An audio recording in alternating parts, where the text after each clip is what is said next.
कहते हैं बच्चे भगवान का रूप होते हैं। उनकी मासूमियत देखकर किसी का भी दिल पिघल सकता है, लेकिन पूनम का केस अनोखा और अलग है, क्योंकि उसे बच्चों से मोहब्बत नहीं बल्कि नफरत थी, और नफरत भी इतनी कि वो उनकी जान लेने से भी नहीं हिचकिचाती थी।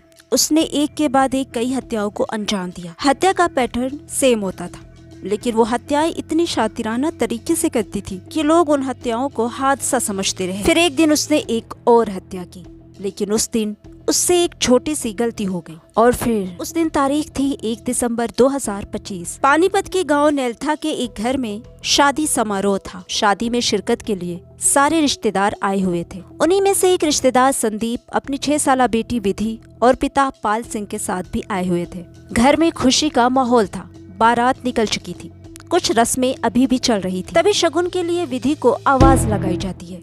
आवाज देने पर जब विधि नहीं आई तो घर वालों ने उसे ढूंढना शुरू किया। काफी खोजबीन के बाद घर की पहली मंजिल पर बने स्टोर रूम से विधि तो मिल जाती है, लेकिन मुर्दा हालत में।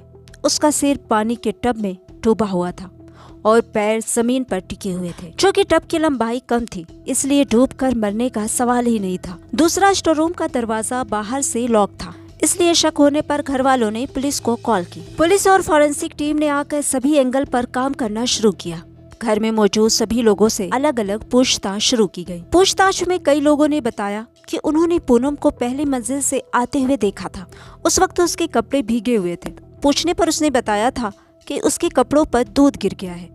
उसके बाद उसने कपड़े चेंज कर लिए थे। इसके बाद जब पुलिस ने पूनम से बातचीत शुरू की तो उसने पुलिस को गुमराह करने की कोशिश की, लेकिन पुलिस ने जल्दी ही उसे सच उगलने पर मजबूर कर दिया। और जो सच सामने निकल कर आया उसे सुनकर हर कोई हैरान रह गया। दरअसल पूनम एक साइको किलर थी और विधि की हत्या से पहले परिवार में ही उसने 3 बच्चों की हत्याएं की थी, जिनमें से एक उसका सगा बेटा शुभम भी शामिल था। पहली हत्या उसने साल 2023 में की थी।